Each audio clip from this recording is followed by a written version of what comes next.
Pro Dumpster Diver back at it again. So I have been out for a while right now, but I took a month off of work.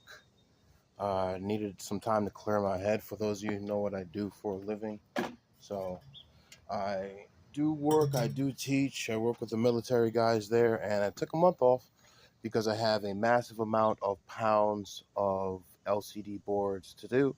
So I did a previous video about making a depopulator out of a chicken rotisserie, and I couldn't find the right cage sizes. So what I did is that I picked this up. I believe this holds toilet paper or so like that. And I found another cage. I go to thrift stores, okay? And so I found another cage like this, and I decided, well, I can connect these two and make an actual cage that will fit into a rotisserie oven, right? So I'll go over the first one here. This was a cage that I actually just got. There's a place called Restore, and what I did is that this is supposed to fit a, well, actually I should say that it's supposed to go for like a rotisserie oven or so, okay, which is where I got it off of. So I'm going to try to actually pull it apart there. Man, this is tough. Ooh, there we go. To pull it apart. Now in the future I won't have to. So I'm going to explain what I did. What I did is that I got this cage and it was the wrong size. So I actually, if you can see down there, I drilled 2 holes in there, and so the gear here can actually still turn on that, okay? And this is the door itself. So I put the chips in here and I can actually close the door and snap that, boop, just like that. You see? It snaps just like that. I push it in and I connect this part here. If you guys can actually see that, these 2 pieces will go in here just like that and snap in. So when it goes on the rotisserie part there, the cage stays in the center, okay? Just like if you were doing chicken. And I wasn't able to use these parts there because it rotates with this gear part here. So all of the pieces will be able to fit in here and it will sit and rotate. This right here, this piece here is perfect, okay? And so far it works out for what I need. I haven't tested it yet, but it's very simple. All I need is for this part here to rest on the metal part, and this part here rests on that, and this basically just turns like that. Okay, that's all it is. And when it's done, I leave it in there for 3 hours. 2 hours just to get into the heat, and the last hour is just to rotate the components. So the components would fall off there, and then I could just open this part here, which is perfect, okay? This is the second cage I've actually made. The first one is in the previous video. Now with the next one was a little bit more difficult because it's not exactly quite easy, right? So I found this piece here, which I guess they put toilet paper with it or whatever, right? And I realized this would be perfect if it goes into something like this, right? Here's the problem though. It has the long LCD boards, you don't want them falling out, okay? They got to be big enough not to fall out. So what I did is that I got some copper and I kind of made a cage around this. I know it looks like something for electrical, but I needed it to withstand heat. Copper can withstand the heat. So I braided all around it so it's electrical, and then I had to take the bottom of it because when I put the holes in, the bottom part fell off. So I can actually remove this blue tape. This blue tape, as many of you know, is painter's tape, okay?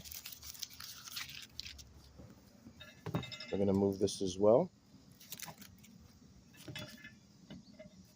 All right, and then boom, what I did is that I put copper wire all around this, as you can see, to keep this end up. So this isn't coming apart at all. And so that's the 2 pieces, and these are the 2 pieces which are the gear. So again, this sits on metal itself, and the gear part will rotate like this. So how the setup will look is very simple. This will actually go on first, okay, which is very, very good. This part goes on here like this. It just goes right through it. That's all, okay? That's all. It's just going to go right through it to connect the 2 pieces there, okay? And then what happens is this cage part here Okay, as you can see, we'll actually go right over that and we'll connect in the two holes. One hole here and then another hole here. You just have to line them up correctly there right now. So, come on. Change up one line up here. It's a bit difficult to get it the first time, but all right.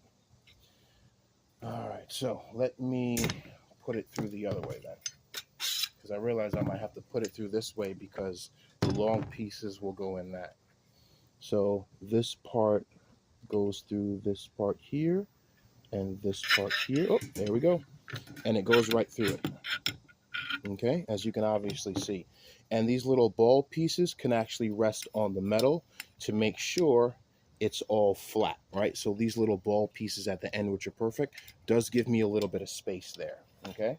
And then what I do is I take this part here and I put this over it once my LCD pieces are in, okay? And what we're gonna do is we're going to line that up and you see how it comes out? Perfect, okay? And then what we do is we take the back end part here and we connect it